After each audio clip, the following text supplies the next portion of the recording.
नमस्कार दोस्तों, मैं अखिलेश कुमार स्वागत करता हूं आपका अपने YouTube चैनल मैथमस्ती में। दोस्तों, इस वीडियो में हम देखेंगे लूसेंट्स प्राथमिक अंकगणित का चैप्टर नंबर 16 चक्रवृद्धि ब्याज कंपाउंड इंटरेस्ट। और जैसा कि आप लोगों ने अगर वीडियो देखा होगा पिछले, तो उसमें मैंने बेसिक कंसेप्ट बताया था चक्रवृद्धि ब्याज का, तो उसे नहीं देखें तो देख लीजिएगा। आप ही लोगों के लिए बोल रहा हूँ, क्योंकि वहाँ से देख लीजिएगा तो आपको डायरेक्ट यहाँ पे समझ में आएगा। बेसिक चीज़ जितने भी थे वो बहुत ही इंपॉर्टेंट है इस क्वेश्चन को सॉल्व करने के लिए। तो चलिए इस प्रश्नावली में दिए गए क्वेश्चन को सॉल्व करने का प्रयास करते हैं। एक नंबर प्रश्न क्या दिया है देखते हैं। हाँ, अगर विद्यासागर अंकगणित का पूरा सोल्यूशन देखना चाहते हैं तो आप प्लेलिस्ट में जाइए। एक लिखा होगा प्लेलिस्ट ऑल विद्यासागर अंकगणित फुल सोल्यूशन नाम करके प्लेलिस्ट होगा, जैसा कि आपको स्क्रीन पर दिख रहा है। तो आप जाकर देख लीजिएगा, वहाँ से आप विद्यासागर अंकगणित का पूरा सोल्यूशन देख सकते हैं, मॉडल सहित, मॉडल सोल्यूशन सहित। ठीक है, तो चलिए देखते हैं इसमें एक नंबर प्रश्न क्या कहता है। एक नंबर प्रश्न दिया है कि मूलधन आपका होना चाहिए। मूलधन दिया गया है कितना, 8,000 रुपये।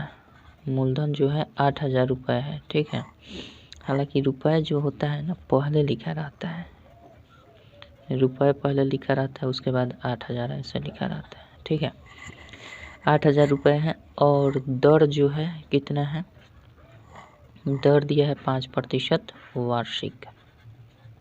ठीक है, उसके बाद दिया है समय, समय कितना दिया है 2 वर्ष। तो आपसे पूछ रहा है, ऊपर कह रहा है कि मिश्रधन निकालिए। चक्रवृद्धि मिश्रधन है ये, सिंपल इंटरेस्ट वाला मिश्रधन नहीं। मिश्रधन क्या होगा और आपका चक्रवृद्धि ब्याज क्या होगा, ये चीज़ बोल रहा है। तो ये दोनों चीज़ निकाल देना है। तो कैसे निकालेंगे, सबसे पहले देखिए क्वेश्चन एक ही है और इस क्वेश्चन को हम 4 मेथड से आपको सॉल्व करके दिखाएंगे। एक क्वेश्चन को 4 मेथड से सॉल्व करके दिखाएंगे। अब जो भी मेथड आपको अच्छा लगे उसको आप फॉलो कीजिएगा, किसी एक ही मेथड को फॉलो कीजिएगा, वरना आप कन्फ्यूज़न में पड़ जाएंगे। ठीक है, तो सबसे पहला मेथड हमारा रहेगा, सबसे पहला मेथड यानी मेथड नंबर 1 वो होगा आपका फार्मूला से। जैसे फार्मूला से हम बनाते हैं, तो फार्मूला से सबसे पहले हम बनाने का प्रयास कर लेते हैं। मिश्रधन हमारा बोल रहा है, तो मिश्रधन का फार्मूला क्या होता है, ये हम मिश्रधन बोलते हैं, जिसे इंग्लिश में बोलते हैं अमाउंट। अमाउंट हिंदी में बोलते हैं मिश्रधन। ठीक है, मिश्रधन अगर हम निकालें तो इसका फार्मूला होता है पी, जिसको हम प्रिंसिपल बोलते हैं। ये मूलधन है ना, मूलधन को पी से भी डिनोट कर सकते हैं। ठीक है, प्रिंसिपल। दर को आर से डिनोट कर सकते हैं, समय को टी से डिनोट कर सकते हैं, छोटा बड़ा जो भी टी को कर सकते हैं। चक्रवृद्धि ब्याज को सी आई से डिनोट कर सकते हैं। ठीक है, तो P इंटू 1 + R/100 होता है। तो अभी बोले आपको छोटा या बड़ा से किसी से भी डिनोट कर सकते हैं, यहाँ पे बड़ा R भी कर सकते हैं या यहाँ छोटा R कर सकते हैं। R/100 का पावर n होता है। n जहाँ क्या है, टाइम है। ठीक है, n टाइम है। तो हमारा इस अनुसार देखा जाए तो a बराबर क्या लिख सकते हैं, P हमारा क्या दिया है, 8,000 दिया है। P 8,000 इंटू 1 + R कितना है, 5%, 5/100 कर देंगे। ठीक है, पेशेंस रखिएगा, सब विधि आपको मैं बताऊंगा, जो आपको अच्छा लगे, जो आपको बेटर लगे उसी को फॉलो कीजिएगा। फिलहाल अभी आपको समझाने के लिए मैं बता रहा हूँ, ताकि आपको समझ में आ जाए पहले विधि। तो समय 2 वर्ष है, 2 वर्ष रखते हैं। इस फॉर्मूले से तो आप भी कर सकते हैं, इसमें कोई बड़ी बात नहीं है। 20 बार में हो जाएगा, ऊपर 21 हो जाएगा, नीचे 20 हो जाएगा, इसका पावर 2 हो जाएगा। ठीक है, 8,000 हो जाएगा और नीचे 2 बार गुना कर दे सकते हैं, 21/20 गुना 21/20 कर सकते हैं। 2 जीरो से 2 जीरो इधर कट जाएगा, 2 दूना का 4 होता है, तो 4 से 4 दूना 8, 20 बार में कट जाएगा। अब बच गया आपका 21, 21 गुना 21 441 होता है, 441 दूना 882 पर 1 जीरो हो जाएगा। यानी ए हमारा कितना निकल गया, ए कहें तो मिश्रधन हमारा निकल गया इतना रुपये। ठीक है, मिश्रधन इतना रुपये 8820 रुपया। तो ये आपका आंसर हो जाएगा। जैसे ही मिश्रधन निकल जाता है तो सी आई सिंपल हम निकाल लेते हैं। सी आई बराबर क्या होता है, मिश्रधन में से मूलधन को घटा लेते हैं, तो हमारा ए में से अगर पी को घटा लेते हैं तो हमारा निकल जाता है सी आई। तो ए हमारा कितना निकला, 8820 रुपया, जिसमें से 8,000 घटा लेना है। पी को घटा लेंगे तो यहाँ माइनस कर देते हैं, तो ये ख़त्म हो जाएगा, 820 रुपया हो जाएगा। यानी आपका कितना हो जाएगा, 820 रुपया जो होगा वो सी आई का वैल्यू हो जाएगा। कोई दिक्कत नहीं है। तो इस हिसाब से आप पहले मेथड से, मेथड 1 फार्मूला के मेथड से निकाल सकते हैं। ठीक है, अब दूसरा मेथड हम आपको बता देते हैं। जैसा कि आप लोग बेसिक वाला वीडियो देखा होगा तो आपको पता होगा, फिर भी नहीं देखे हैं तो भी आपको दिक्कत नहीं होने दूंगा। चलिए, ये तो मेथड 1 था। मेथड 2 देखते हैं। अभी प्रश्न वही है, प्रश्न हमारा एक ही नंबर है, तो इसको दूसरे मेथड से देखते हैं कैसे होगा। दूसरे मेथड से देखते हैं।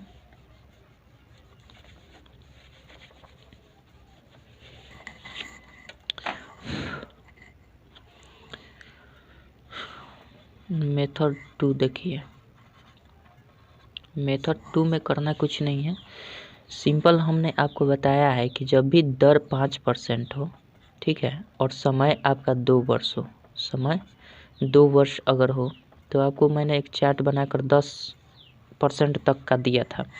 तो 5% अगर हो और समय 2 वर्ष हो, तो इसका ओवरऑल कंपाउंड इंटरेस्ट को प्रभावित करने वाला जो रेट बनेगा वो कितना बनेगा, तो आपको बताया था 10.25 बनता है इसका।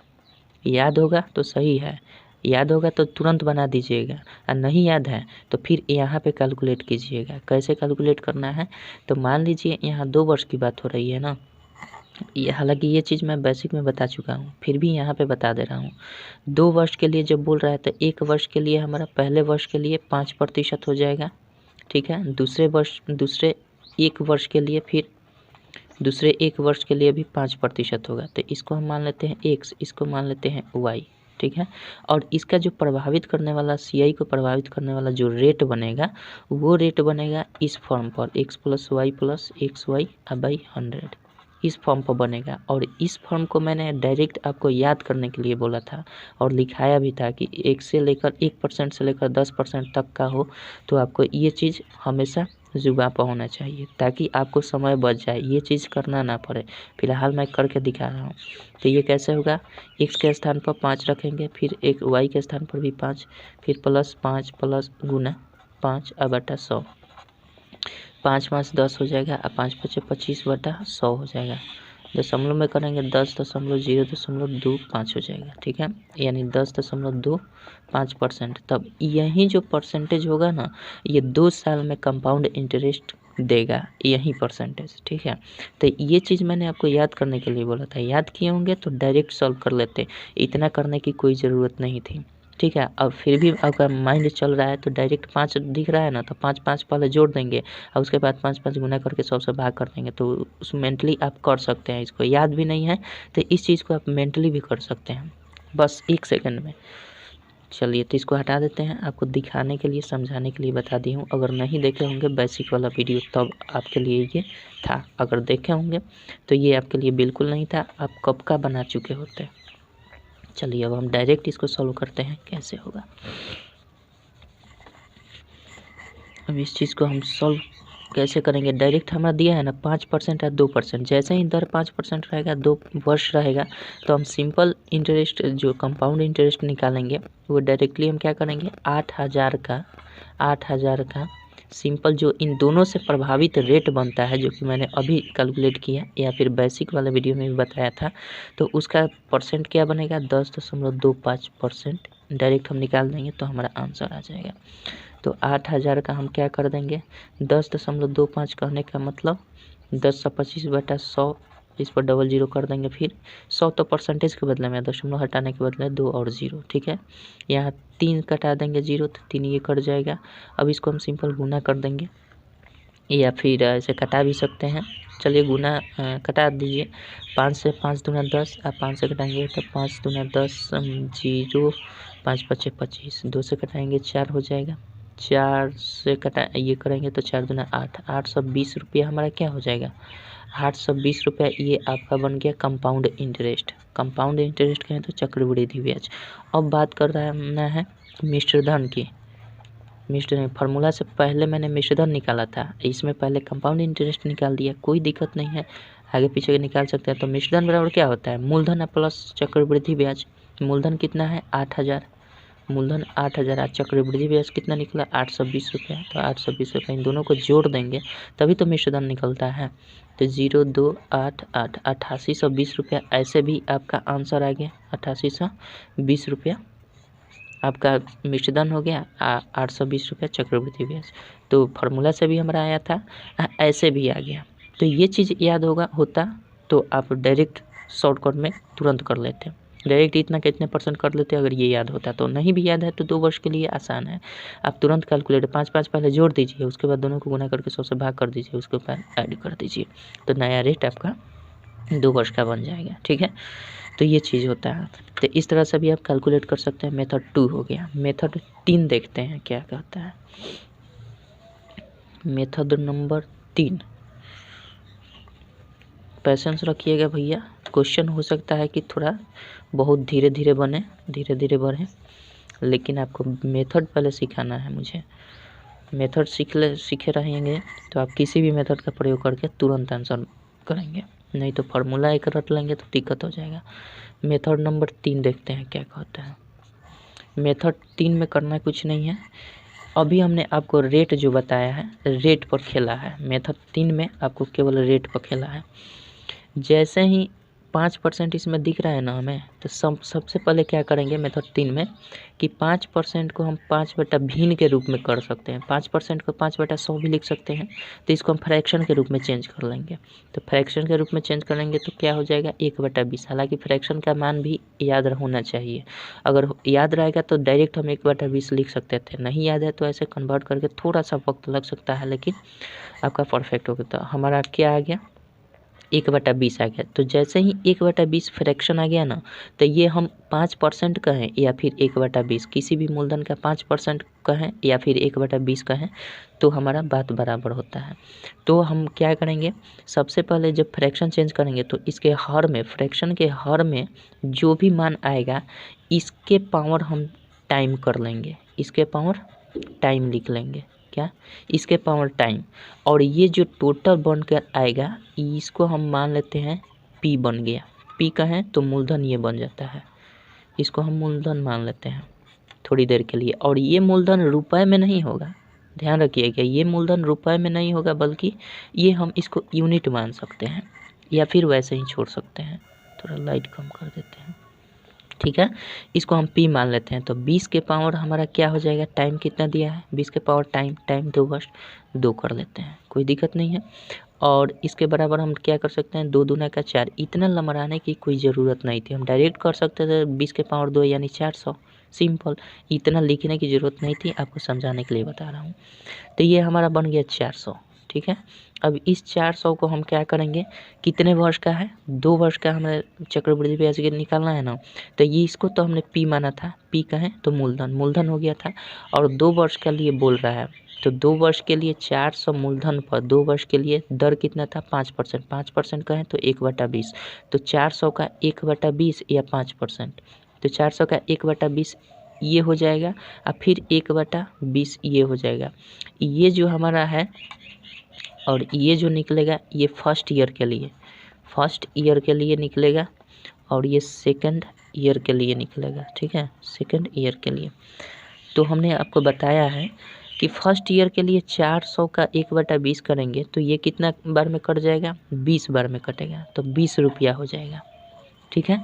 इसका ये कहाँ से आया 400 का 1/20 किया, तो ये आया कट जाएगा 2 से 20, तो ये 20 रुपया निकल गया। क्या इसका ब्याज, इसका क्या ब्याज निकला, तो इसको हम क्या कर सकते हैं चक्रवृद्धि ब्याज भी कर सकते हैं, सिंपल इंटरेस्ट भी कर सकते हैं, यानी साधारण ब्याज भी कर सकते हैं। फर्स्ट ईयर का चक्रवृद्धि ब्याज और फर्स्ट ईयर का साधारण ब्याज बराबर होता है, यानी इसको हम CI भी बोल सकते हैं और SI भी बोल सकते हैं। हालांकि अभी SI पर बात यहाँ पे नहीं हो रही है, फिलहाल हम CI पर बात कर रहे हैं। तो पहले ईयर का CI जो ब्याज मिलेगा 400 पर वो 20 रुपया मिलेगा, ठीक है, ये चीज़। और दूसरे ईयर में हमारा सेकेंड ईयर में इतना का ही 1/20 के रेट से दूसरे वर्ष भी तो रेट वही है ना, 2 वर्ष तक चलेगा 5% का रेट। अगर रेट अलग होता तो यहाँ पे अलग रेट लगाते हैं। इस टाइप का क्वेश्चन आएगा भी, हम अब उसको भी प्रत्येक क्वेश्चन को 4 विधि से बताकर आपको बताएंगे। तो सेकेंड ईयर का हमारा कितना 20 रुपया ही होगा, ठीक है। सेकेंड ईयर का भी 20 रुपया हो गया। अब देखिए, अब इसमें थोड़ा सा और लॉजिकली सोचने वाली बात है कि पहले ईयर का CI और SI, पहले ईयर का SI और CI दोनों बराबर होता है, लेकिन दूसरे ईयर का जो SI होता है ना, दूसरे ईयर का जो CI होता है, CI कहें तो कंपाउंड इंटरेस्ट, वो ब्याज का ब्याज होता है, मतलब ब्याज पर भी ब्याज मिलता है। तो ये तो हमारा पहले ईयर का ब्याज हो गया, और इस ब्याज पर भी ब्याज लगेगा दूसरे ईयर में, इस ब्याज पर भी ब्याज दूसरे ईयर में लगेगा। यानी हम 20 का फिर 1/20 निकालेंगे, तो 20 का 1/20 निकालेंगे तो कितना होगा, 1 रुपये, 1 रुपये होगा ना। अब ये जो टोटल बनकर सर्किल आ रहा है आपका, इस तरह से जो सर्किल बन गया त्रिभुज के रूप में, मान लीजिए ये त्रिभुज बन रहा है, इस त्रिभुज में कितने मान हैं, 1, 20, 20, यानी 20 और 20 40 और 1 41 यूनिट हुआ। यानी टोटल यही CI को दर्शाता है। CI बराबर कितना होगा, 41 यूनिट। CI बराबर हमारा कितना हो गया, 41 यूनिट, ठीक है। अब ये रह गई बात, अब हमारा देखिए, ये हमने प्रिंसिपल माना था, इसको क्या माना था, प्रिंसिपल मूलधन, लेकिन ये प्रिंसिपल किस में था, यूनिट में था। तो हम लिख सकते हैं P बराबर P, P बराबर P, मतलब P का है तो प्रिंसिपल, फर्स्ट प्रिंसिपल हमारा क्या 400 यूनिट में है, प्रिंसिपल हमारा कितना है 400 यूनिट, और इसी 400 यूनिट का मान यहाँ पे P दिया है, मूलधन 8000 रुपया दिया है, ठीक है। तो इसलिए यहाँ से हम 1 यूनिट का मान निकालें तो कितना हो जाएगा, 8000/400, 8000/400, तो ये 400 से ये कट जाएगा, 2 जीरो से 4 से कटेंगे तो 20 हो जाएगा। यानी 1 यूनिट का मान 20 रुपये निकल गया। अब ये रुपये में निकल कर आ गया, यानी 1 यूनिट का मान 20 रुपया हो गया। तो हमारा CI कितना यूनिट है, CI कहें तो कंपाउंड इंटरेस्ट कितना यूनिट है, 41 यूनिट का, इसलिए CI बराबर 41 यूनिट, मतलब 1 यूनिट 41 गुना 1 यूनिट का मान 20 रुपया, तो 20 से कर देंगे तो 4 दूना 41 दूना 82, यानी 820 रुपया हमारा क्या हो गया, 820 रुपया CI निकल गया। तो ये आंसर हो गया। और जब CI निकल गया तो हम क्या करेंगे, मिश्रधन निकालना है सिंपल, तो मिश्रधन बराबर मूलधन प्लस ब्याज, तो ये हमारा चक्रवृद्धि ब्याज निकल गया, अब मूलधन ये है, तो दोनों को सिंपल ऐड कर देंगे तो हमारा अमाउंट निकल जाएगा A। तो A बराबर मूलधन 8000 प्लस 820 रुपया, मतलब कितना हो जाएगा 8820 रुपया। इस स्थिति में भी हमारा कितना आ गया, सेम आंसर आ रहा है। तो ये मेथड 3 है। समझ में नहीं आया तो फिर अगला क्वेश्चन इसी टाइप से बनाएंगे चारों विधि से, तो अगले में समझ लीजिएगा, नहीं तो इसी को बार बार मतलब पॉज करके देख लीजिएगा तो समझ में आ जाएगा, कोई बड़ी बात नहीं। फर्स्ट टाइम आपको थोड़ी सी मतलब दिक्कत हो सकती है, लेकिन अगर एक बार समझ जाएंगे ना तो हमेशा के लिए चक्रवृद्धि ब्याज आसान हो जाएगा, ठीक है। तो चलिए, ये 3 नंबर मेथड था। कौन सा आपका प्रीफर करते हैं आप, कौन सा मेथड सबसे अच्छा है, ये आपके ऊपर डिपेंड करता है। मैंने विधि बता दिया कि कैसे कैसे क्या करना है। और देखिए, इसमें यहाँ पे हो सकता है कि आपको कन्फ्यूज़न हुआ होगा, क्योंकि देखिए चक्रवृद्धि ब्याज में क्या होता है कि पहले वर्ष का ब्याज जब 400 रुपये पर मिल गया 5% के रेट से, तो इस ब्याज पर भी ब्याज मिलता है। जैसे बेसिक में आपको बताया था मैंने कि ब्याज पर भी ब्याज मिलता है आपको। तो ब्याज पर ब्याज जब मिलेगा तो जाहिर सी बात है कि ब्याज दूसरे वर्ष के लिए फिर ब्याज पर ब्याज होगा। ये तो पहले दोनों ब्याज ये जो निकल रहे थे ये मूलधन पर ब्याज था, लेकिन यहाँ पे ये अब ब्याज निकल गया, इस मूलधन का ये ब्याज था, और इस ब्याज पर भी दूसरे ईयर का ये ब्याज है। तो 20 रुपया पर 5% के हिसाब से 1 रुपया ब्याज फिर मिलेगा। तो टोटल ये जो मिलकर निकला ये सब CI हो जाता है, पहले ईयर का ब्याज, दूसरे ईयर का ब्याज, इतना, ठीक है। अगर केवल आपसे पूछा जाता कि दूसरे ईयर में कुल कितना ब्याज मिला, दूसरे ईयर में कुल कितना ब्याज मिला, तो दूसरे ईयर में कुल आपको 21 रुपया का ब्याज मिला है। दूसरे ईयर में कुल ब्याज जो मिला है चक्रवृद्धि ब्याज, वो 21 रुपया का ब्याज मिला है। पहले ईयर में कितना ब्याज मिला, 20 रुपये का। दोनों साल में कुल ब्याज कितना मिला, तो 20, 20, 40, 41 यूनिट, ठीक है। तो इस तरह से आप कर सकते हैं। चलिए, आशा करता हूँ समझ गए होंगे, प्रयास करिएगा, समझ जाइएगा। मेथड नंबर 4 देखते हैं क्या कहता है। मेथड नंबर 4 देखिए, सब आसान है, बस थोड़ा सा प्रैक्टिस करने की ज़रूरत है, नहीं तो फार्मूला वाला पकड़िएगा तो कैलकुलेटिव हो जाता है ज़्यादा, ठीक है। चलिए, हो सकता है क्वेश्चन एक ही बने, 2 ही बने, लेकिन आपको मेथड आना चाहिए। 4 नंबर देखिए क्या कहता है। 4 नंबर मेथड में करना कुछ नहीं है। रेट तो हमने अभी जैसे आपको बात किया रेट पर, इसमें भी करेंगे। 3 नंबर और 4 नंबर मेथड जो है बिल्कुल सेम है। 5% है तो 5% का मतलब 5/100 कर देंगे सिंपल, यानी 1/20 हमारा दर आ गया। अब कहने का मतलब इसका मतलब ये हुआ ना, ये जो फ्रैक्शन के रूप में दर आ रहा है ये 2 वर्षों के लिए हो रहा है। तो पहले वर्ष के लिए हम क्या लिखेंगे, पहले वर्ष के लिए ये लिखना नहीं है, आप समझ लीजिएगा। पहले वर्ष के लिए अगर हम 20 रुपया किसी को दे रहे हैं, इसका मतलब इस फ्रैक्शन पर ही सारा डिपेंड है। पहले वर्ष में अगर हम किसी को 20 रुपया दे रहे हैं तो ये और ये जोड़ कर लेंगे उससे। एक वर्ष में 20 रुपया अगर दे रहे हैं तो उससे हम कितना लेंगे, 20 और 1 21, इन दोनों को जोड़ कर लेंगे। यानी 20 रुपया अगर दे रहे हैं तो एक वर्ष में उसे 21 रुपया लेंगे, यहाँ पे 21 रुपया लेंगे। इस दोनों फ्रैक्शन को जोड़ कर लेते हैं, ठीक है। उसके बाद फिर ये पहले वर्ष के लिए है, फिर दूसरे वर्ष के लिए, चूँकि 2 ही वर्ष के लिए है, दूसरे वर्ष के लिए क्या हो जाएगा, फिर दूसरे वर्ष के लिए भी उसी पर चलेगा, चूँकि दर वही है तो एक ही दर पर दोनों वर्ष में काम करना है। 5% पहले वर्ष के लिए भी और 5% दूसरे वर्ष के लिए भी करेंगे। तो दूसरे वर्ष में भी 20 रुपया देंगे अगर, तो 21 रुपया उससे लेंगे, ये जोड़कर, ठीक है। और इस प्रकार से हम अगर इधर से इधर कोई कटने वाला अंक है, जैसे यहाँ पे 5 होता है तो 5 चौके 20 यहाँ 4 से कट जाता है। ऐसे ऐसे भी कट जाएगा, लेकिन ऐसे ऐसे कभी मत कटाइएगा, जैसे 20 से 20 कट गया, ऐसे नहीं। अब हम क्या करेंगे, जब कटने वाला ऐसे क्रॉस कटने वाला नहीं है मान, तो हम क्या करेंगे, इसको मल्टीप्लाई करके यहाँ लिख देंगे, तो ये 400 हो जाएगा। इसको मल्टीप्लाई करके यहाँ पे लिख देंगे, तो 21 में 21 से गुना कीजिएगा तो 441 होता है, ठीक है। और ये जो चीज़ निकल कर आता है इसको हम मान लेते हैं प्रिंसिपल है, ये पी है, मूलधन है, इसको हम मूलधन हर हमेशा मानते हैं। लेकिन ये मूलधन रुपए में नहीं, ये मूलधन यूनिट में मानते हैं, ठीक है।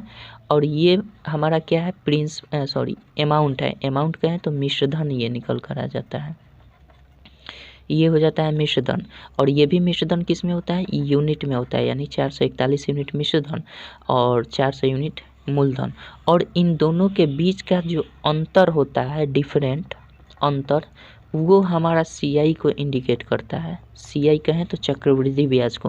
तो इसमें CI क्या हो जाएगा, 41 घटेगा तो 400 में से 441 में से 400 घटेगा तो 41 यूनिट आपका क्या निकल कर आएगा, 41 यूनिट CI निकल जाएगा। अब हम क्या करेंगे, ये प्रिंसिपल दे दिया गया है, हमने इसको प्रिंसिपल माना है, तो हमारे प्रश्न में दिया है प्रिंसिपल P बराबर P, फिर हम शर्त रखेंगे P बराबर P।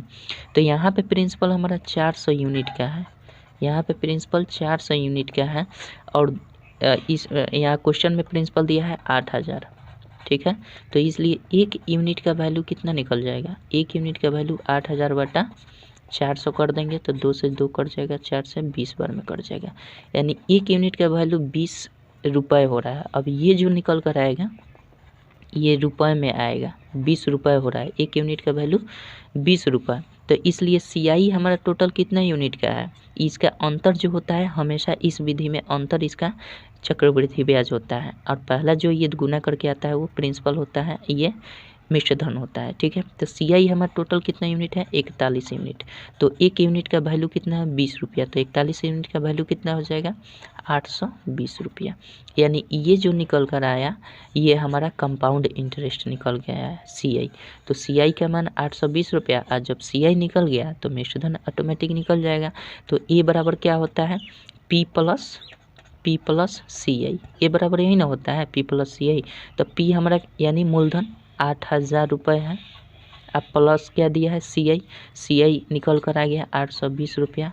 तो ओवरऑल 8820 रुपया हमारा आ गया कि नहीं, आ गया ना। तो यही आपका आंसर हो जाएगा। अब देख लीजिए किस में आपको अच्छा लग रहा है, कौन सा मेथड आपको सही लग रहा है, कमेंट में ज़रूर बताइए कि कौन सा मेथड आपको अधिक पसंद आया, ठीक है। 4 मेथड से मैंने सॉल्यूशन करने के लिए एक ही क्वेश्चन को बता दिया है। अब इसी मेथड से फिर अगले क्वेश्चन को भी हम सॉल्व करके दिखाएंगे, ठीक है। जितना भी होगा, जो भी क्वेश्चन होगा, जितना संभव हो सकता है मेथड बताने का मैं पूरा प्रयास करूँगा। चलिए तो फिर दूसरा क्वेश्चन भी देख लेते हैं। दूसरा क्वेश्चन क्या कहता है, अब आशा करता हूँ कि आप स्वयं से भी इसको बना सकते हैं। चलिए देखते हैं दूसरा क्वेश्चन क्या कहता है। फिर इसी प्रकार से चारों मेथड से एक एक क्वेश्चन को सॉल्व करेंगे, मतलब जो संभव हो सकता है उसको। अब इन चारों में से जो आपको आसान लगे उसी को आप फॉलो कीजिएगा और उसी में आप अपना टाइम सेविंग और कैलकुलेशन फास्ट करने की कोशिश कीजिएगा, आपके लिए बेटर रहेगा। अब बात करते हैं हम आपको 2 नंबर की। 2 नंबर क्वेश्चन क्या दिया है, सेकंड रुकिए, इसकी चाय कर के था। 2 नंबर क्वेश्चन देखते हैं। 2 नंबर क्वेश्चन किधर गया। 2 नंबर दिया है मूलधन। मूलधन आपका, मूलधन का है तो P, ठीक है, प्रिंसिपल। मूलधन दिया है 10,000 रुपये, ठीक है। मूलधन आपका 10,000 रुपया है। दर दे दिया गया है, आपका रेट कितना है, 10% वार्षिक है, 10% वार्षिक है, ठीक है। समय दिया है टाइम, समय का है टाइम दिया है आपका 3 वर्ष। अब की बार 3 वर्ष वाला है तो थोड़ा सा इसमें ध्यान देने वाली बात है, इसमें कोई दिक्कत नहीं है, फिर भी आपको ध्यान देने वाली बात है। देखिए 3 वर्ष का जब दे दिए ना तो हम क्या करेंगे, सिंपल, ये हमारा प्रश्न हो गया। अब निकालना क्या है, इसमें मिश्रधन निकाल देना है, मिश्रधन निकाल देना है और चक्रवृद्धि ब्याज निकाल देना है, चक्रवृद्धि ब्याज। देखिए 3 वर्ष वाला जो होता है वो 2 वर्ष वाले से थोड़ा सा मतलब कैलकुलेटिव हो जाता है, बाकी और कुछ नहीं है, प्रोसेस वही है। क्या करेंगे, पहला मेथड देखते हैं, मेथड नंबर 1 जो कि फार्मूला से है, ठीक है। मेथड नंबर 1 फार्मूला से है। डायरेक्ट ए बराबर क्या निकालते हैं, P इंटू 1 + R/100 का पावर n, यही करते हैं। तो P हमारा दे दिया गया है 10,000, 10,000 इंटू 1 + R कितना है 10/100 का पावर, समय कितना है 3 है, 3 रखते हैं। ये 10,000 हो जाएगा और ये कट जाएगा तो 10, 11/10 हो जाएगा, इसके पावर 3 हो जाएगा, ठीक है। ये हो जाएगा 10,000 और गुना 3 बार कर देते हैं, 11/10 गुने 11/10 गुने 11/10। आप डायरेक्ट लिख सकते हैं 1331/1000, ठीक है। देखिए 3 0 से 3 0 ये ख़त्म हो जाएगा। अब ये हो गया 11 गुना 11 121 होता है, 121 में 11 से करते हैं तो 1331 हो जाता है। कुछ आपको मतलब जैसे क्यू भी याद करना पड़ेगा, क्यू याद होना चाहिए, करना नहीं पड़ेगा, होना चाहिए पहले से, और इस पर हम 1 0 बैठा देंगे तो ये हमारा 13,310 रुपया जो निकल कर आया, ये निकल गया मिश्रधन। ये क्या निकला, अमाउंट। अब सिंपल हम क्या कर देंगे, अमाउंट जब निकल गया तो CI निकालने के लिए हम क्या कर देते हैं, अमाउंट में से 13,310 रुपये में से हम सिंपल 10,000 रुपये घटा लेते हैं, यानी हम प्रिंसिपल को घटा लेते हैं। तो प्रिंसिपल घटेगा तो ये 3 1 0 और ये 3, यानी 3,000, ये ख़त्म हो जाएगा, 3,310 रुपया क्या हो जाएगा आपका CI हो जाएगा। ये फार्मूला से हो गया। ये भी आसान है, ये भी कोई दिक्कत नहीं, लेकिन कुछ प्रश्न के लिए ये बहुत डिफ़िकल्ट हो जाता है, ठीक है। यहाँ पे ये आसान लग रहा है, लेकिन चलिए अब सेकंड मेथड देखते हैं क्या कहता है। सेकंड मेथड क्या दिया है सो देखते हैं। ये तो फार्मूला से हमने देख लिया, अब सेकंड मेथड देखिए, मेथड नंबर 2। 3 वर्ष वाला मैंने आपका दर निकाला था, 3 वर्ष वाला भी दर निकाल कर आपको दिखाया था बेसिक में, फिर यहाँ भी हम आपको दर निकाल कर दिखाएंगे। चलिए दर पर हम काम कर देते हैं। पहले वर्ष के लिए, फर्स्ट ईयर के लिए दूसरा मेथड है, ठीक है। दूसरे मेथड से देखते हैं। फर्स्ट ईयर के लिए हमारा क्या है, फर्स्ट ईयर के लिए रेट हमारा जो दिया है 10% है। दूसरे ईयर के लिए भी हमारा जो दर है 10% होगा। तीनों वर्ष तक 10% काम करेगा। थर्ड ईयर के लिए देखिए ऊपर नीचे लिख दिए, कोई दिक्कत नहीं है। 10% यहाँ पे थर्ड ऊपर रहना चाहिए। थर्ड ईयर के लिए 10%। अब देखिए इन दोनों का हम जब निकालते हैं तो 2 वर्ष का निकालना तो आसान होता है। संयुक्त रूप से कंपाउंड इंटरेस्ट को प्रभावित करने वाला रेट निकाल रहा है, ठीक है। तो हम क्या करें, 10-10 का जब भी करते हैं तो 10.10 में 100, यानी दोनों का जब 10-10 का करते हैं तो 2 वर्ष के लिए 21% होता है इफेक्टिव रेट। मतलब प्रभावित करने वाला, कंपाउंड इंटरेस्ट को प्रभावित करने वाला 2 वर्ष का 10-10% का 21% होता है। किस फार्मूला से? x + y + xy/100 से। तो x के स्थान पर 10, फिर y के स्थान पर 10, इस तरह से आप करेंगे तो 2 वर्ष के लिए इन दोनों के लिए 21%। अब फिर जब 21% निकल गया तो इसके और इसके बीच में हम कंपैरिजन कर लेंगे, 21 और 10 के बीच में। तो 21-10 के बीच में करेंगे तो पहले 21 लिखेंगे, उसके बाद 10, फिर 21 × 10 बटा 100 कर देते हैं, ठीक है। 21-10 31 होता है और प्लस ये कर देंगे तो ये कट जाएगा, 2.1 हो जाता है, ठीक है। यानी ये कर देंगे तो 2 1 3 33.1% हो गया आपका। यानी 3 वर्ष के लिए अगर 10% के रेट से देखा जाए तो 33.1% का effective rate of compound interest निकलता है। मतलब सदा चक्रवृद्धि ब्याज को प्रभावित करने वाला ओवरऑल 3 वर्ष का रेट जो निकला वो 33.1% का निकला। तो डायरेक्ट अब हम क्या कर देंगे कि मूलधन का या फिर प्रिंसिपल का मूलधन का सिंपल डायरेक्ट हम क्या कर देंगे 33.1% निकाल देंगे। और देखिए ये चीज़ मैं अभी कैलकुलेट करके आपको दिखाया, मैंने इसको याद करने के लिए बोला है कि अगर 10% रहे और 3 वर्ष की बात आ जाए तो हम डायरेक्ट यूज़ करेंगे 33.1% का, ठीक है। जो कि मैंने बेसिक में बता दिया, बार बार बोल रहा हूँ, बेसिक देख लीजिए, बता दिया है, लिखवा भी दिया है। और उसको आप स्क्रीनशॉट लेकर याद कर लीजिए, जहाँ भी रहिए याद कर लीजिएगा। तो 10% के हिसाब से 3 वर्ष का चक्रवृद्धि ब्याज का जो रेट ओवरऑल होगा वो 33.1%। तो अगर याद होता तो इतना करने की कोई ज़रूरत नहीं थी, डायरेक्ट हम मूलधन का 33.1% निकाल देते। यानी 10,000 का हम 33.1% निकाल देंगे, हमारा आंसर आ जाएगा। तो 10,000 × 33.1 कहें अब बटा 100 कर देंगे और दशमलव हटाने के लिए 1 10 0, ठीक है। तो 3 0 से 3 0 ये खत्म हो जाएगा। तो बचा क्या, ऊपर 331 पर 1 0 बैठा देंगे, यानी 3,310 रुपया हमारा क्या निकल कर आया, ये मूलधन का, ये मतलब CI निकल कर आया। मूलधन का इतना परसेंट, यानी ये हमारा CI होता है।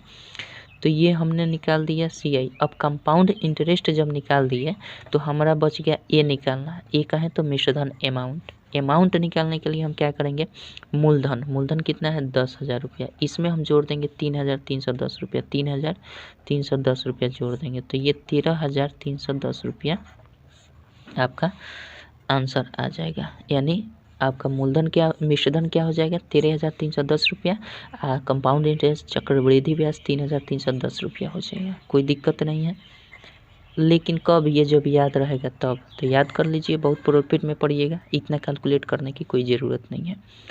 चलिए अब इसमें आप शॉर्टकट कितना सेकंड में कर ले रहे हैं ये आपके ऊपर डिपेंड करता है। मैंने आपको विधि बता दी। चलिए 3 वर्ष का भी हमने बता दिया, 2 वर्ष का भी बता दिया। अब विधि नंबर 3 देखते हैं क्या कहता है। विधि नंबर 3 यानी मेथड 3 देखते हैं।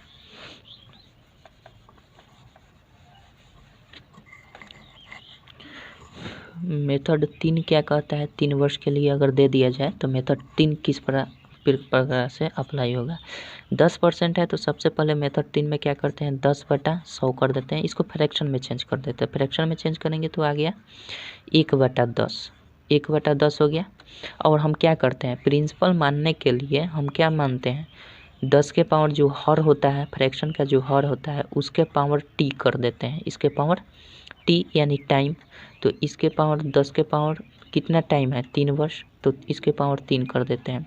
तो ओवरऑल कितना आएगा 1,000 आ जाएगा। इस 1,000 यूनिट कह सकते हैं इसको, रुपए में नहीं, 1,000 यूनिट हो जाएगा, ठीक है। 1,000 यूनिट का मान अब हमें 3 वर्ष में निकालना है ना, तो इसका 3 वर्ष का निकलेगा 1 2 3 वर्ष हम यहाँ से कर लेते हैं। 3 वर्ष का कैसे निकालेंगे, तो तीनों वर्ष में दर क्या है 10%। 10% का है तो 1/10 है, यानी मूलधन जो निकल गया इसको हम प्रिंसिपल मानते हैं ना जी, ये P मूलधन। तो मूलधन का 1/10 पहले वर्ष में, ये फर्स्ट ईयर है, फर्स्ट ईयर, ये सेकंड ईयर, ठीक है, ये थर्ड ईयर, ये थर्ड ईयर का। तो इसका सेकंड ईयर का ब्याज, थर्ड ईयर का चक्रवृद्धि ब्याज और फर्स्ट ईयर का चक्रवृद्धि ब्याज कैसे निकालते हैं, तो इसका 1/10 करेंगे तो 100 रुपये होगा, ठीक है। फिर इसका सेकंड ईयर का भी उतना ही रेट रहेगा, 1/10 ही रहेगा, यानी 10% का है तो 1/10, तो इसका 1/10 कितना होगा 100 रुपये। दूसरे ये साल में भी ब्याज कितना मिलेगा 100 रुपया। फिर तीसरे वर्ष में भी हमारा ब्याज कितना मिलेगा 100 रुपया, ठीक है। यहाँ से कन्फर्म हो गया। अब देखिए, अब पहले वर्ष का ये ब्याज हो गया, तो दूसरे वर्ष में ब्याज का भी ब्याज मिलता है, तो ये तो ब्याज हुआ। अब इस ब्याज पर भी फिर ब्याज मिलेगा दूसरे वर्ष में, इस रुपए पर फिर ब्याज, इसका भी ब्याज मिलेगा दूसरे वर्ष में। तो इसका ब्याज कितने दर पर मिलेगा, इसका भी ब्याज मिलेगा हमारा, इसका भी ब्याज मिलेगा आपका कितने दर पर 1/10, यानी 10% पर। तो 10% पर इसका कितना रुपया हो जाएगा 10 रुपया। ये 100 का 1/10 निकालेंगे तो ये कट जाएगा तो 10 रुपया। तो वही चीज़ है, यहाँ पे मैंने 10 लिखा है, ठीक है। अब देखिए, ये फर्स्ट ईयर सेकेंड ईयर का टोटल ब्याज हमारा कितना निकला 100 10। और इस चीज़ को हम यहाँ से यहाँ तक जो कहते हैं, इस चीज़ को 100 तीनों जो आया है ना, वो फर्स्ट ईयर का हमारा क्या, ये तीनों ईयर का, इसको बोलते हैं SI, सिंपल इंटरेस्ट, ठीक है।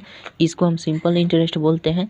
लेकिन इसको हम अगर मिला दें यहाँ से, ये तीनों को, इन तीनों को हम क्या बोलेंगे, पहले और दूसरे 2 वर्षों का कुल चक्रवृद्धि ब्याज निकल गया। कितना, 2 वर्षों का कुल चक्रवृद्धि ब्याज 100 10, यानी 100 200 10 रुपया 2 वर्षों का चक्रवृद्धि ब्याज निकला। लेकिन हमें 3 वर्ष का निकालना है ना, तो 3 वर्ष का क्या हो जाएगा, तो पहले 2 वर्ष में जितना चक्रवृद्धि ब्याज निकला है उन सब ब्याज पर फिर से ब्याज लगेगा। तो इस ब्याज पर, इस रुपए के ब्याज पर तीसरे वर्ष में यहाँ भी ब्याज लगेगा, कितने 1/10 के हिसाब से। तो 100 का 1/10 कितना होगा 10 रुपया। फिर इसका भी ब्याज निकलेगा यहाँ पे, फिर 100 का ब्याज 10 रुपया। फिर ये 10 हमारा निकला है, 2 वर्षों का ब्याज 3 दिख रहा है, 1 2 3, तो इस पर भी ब्याज तीसरे वर्ष में लग गया इतना, इस पर भी ब्याज तीसरे वर्ष में 10 रुपया।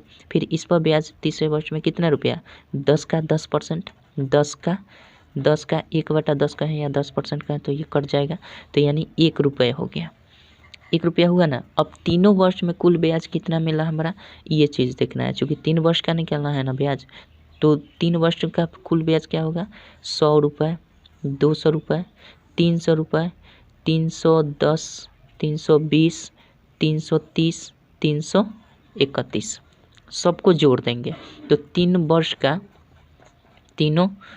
3 वर्ष का टोटल 3 वर्ष का हम लिख सकते हैं ब्याज कितना होकर आ गया हमारा। ये टोटल जितना भी निकल कर आया ना, तीनों वर्ष का ब्याज निकला, CI compound interest of third year, मतलब 3 ईयर, थर्ड ईयर नहीं 3 ईयर, 3 ईयर कहें तो मतलब तीनों वर्ष का कुल मिलाकर CI निकला कितना यूनिट 100 यूनिट, ये वाला प्लस ये वाला 100 यूनिट प्लस ये वाला 100 यूनिट, ठीक है। लेकिन अगर आपसे सिंपल इंटरेस्ट पूछे कि इसका सिंपल इंटरेस्ट तीनों वर्ष का कितना हुआ, तो 100 यही तीनों सिंपल इंटरेस्ट होता है, ये तीनों मिलकर, ठीक है। लेकिन यहाँ सिंपल इंटरेस्ट की बात नहीं हो रही है, तो अभी फिलहाल इग्नोर करते हैं। लेकिन समझ जाइए कि जब भी सिंपल इंटरेस्ट इसमें पूछ दे तो यही तीनों होता है, 300 रुपया सिंपल इंटरेस्ट, यहीं पे आंसर हो जाएगा अगर सिंपल इंटरेस्ट पूछता है तो। लेकिन यहाँ कंपाउंड पूछा है तो सबको लेकर हम कंपाउंड इंटरेस्ट बोलते हैं। 100 यूनिट 100 यूनिट 100 यूनिट, फिर उसके बाद 10 यूनिट 10 यूनिट जोड़ते हैं, 10 यूनिट 10 यूनिट, उसके बाद फिर ये 10 यूनिट 10 यूनिट, फिर ये 1 यूनिट, टोटल कितना हुआ 100 200 300 320 30 331, 331 यूनिट हो गया हमारा क्या, 331 यूनिट हमारा कंपाउंड इंटरेस्ट यानी CI हो गया।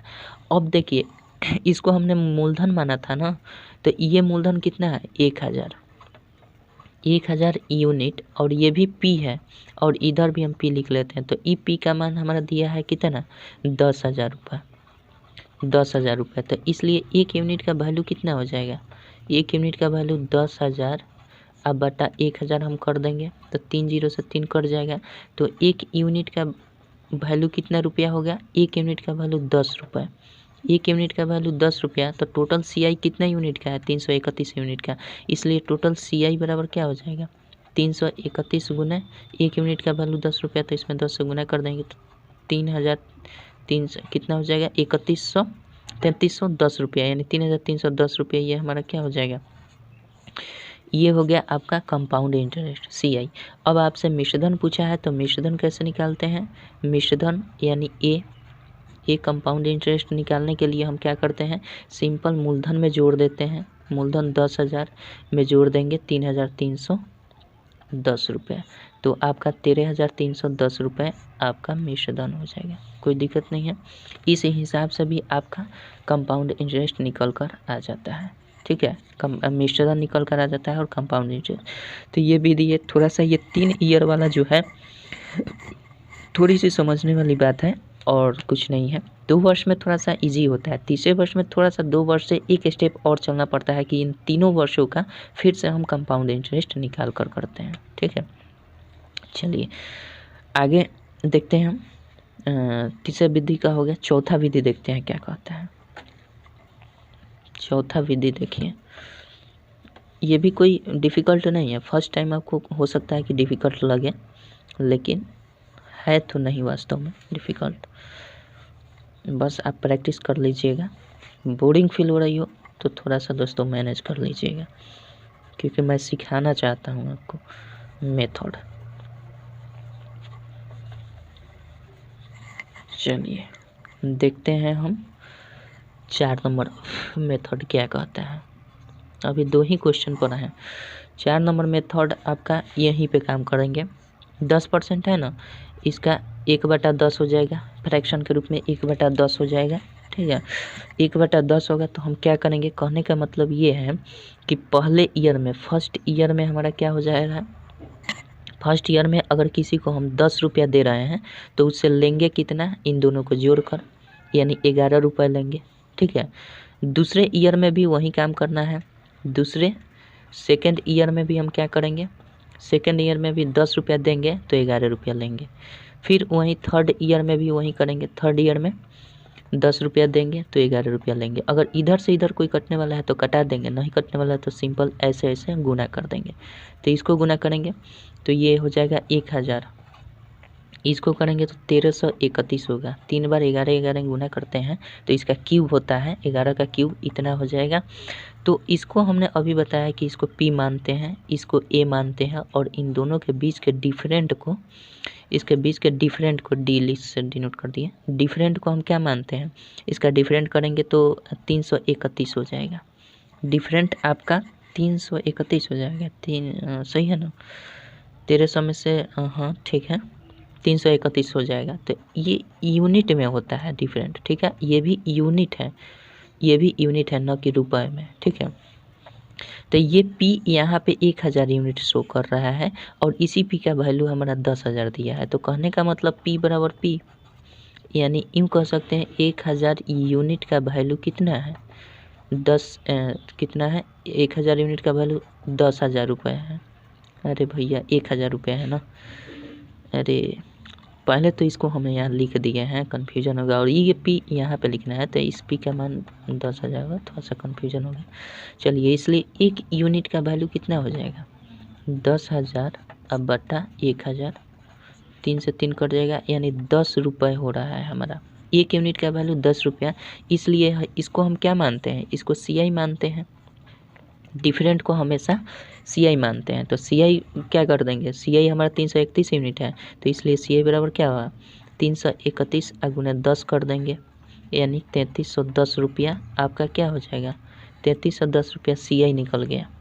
और आपका मिश्रधन निकालना है A अमाउंट, तो हम क्या कर देंगे, इसको जोड़ देंगे, 10,000 प्लस कर देते हैं 3310, यानी 13,310 रुपया आपका अमाउंट हो जाता है, ठीक है। चलिए आशा करता हूँ समझ गए होंगे, और कुछ है नहीं। कौन सा विधि आपको अच्छा लग रहा है, कौन सा मेथड, ज़रूर बताइएगा। तो रहने देते हैं इस वीडियो में आज के, और फिर अगले वीडियो में मिलते हैं 3 नंबर क्वेश्चन से। चूँकि 8 क्वेश्चन सॉल्व कर दिए, वैसे सॉल्व करते तो इसमें 8 क्वेश्चन सॉल्व कर दिए होते अगर एक ही विधि बताना होता तो, लेकिन नहीं, आपको सिखाना है प्रत्येक क्वेश्चन पर जिसका संभव होता है 4 विधि से उसका मैं बताने का पूरा प्रयास करूँगा, प्रत्येक क्वेश्चन को सॉल्व करूँगा। ठीक है, चलिए मिलते हैं अगले वीडियो में 3 नंबर क्वेश्चन से। तब तक के लिए जय हिंद, जय भारत। और वीडियो में ये ज़रूर बताइए कि मेथड कौन सा अच्छा आपको लगा है। ठीक है, चलिए मिलते हैं अगले वीडियो में, तब तक के लिए जय हिंद, जय भारत।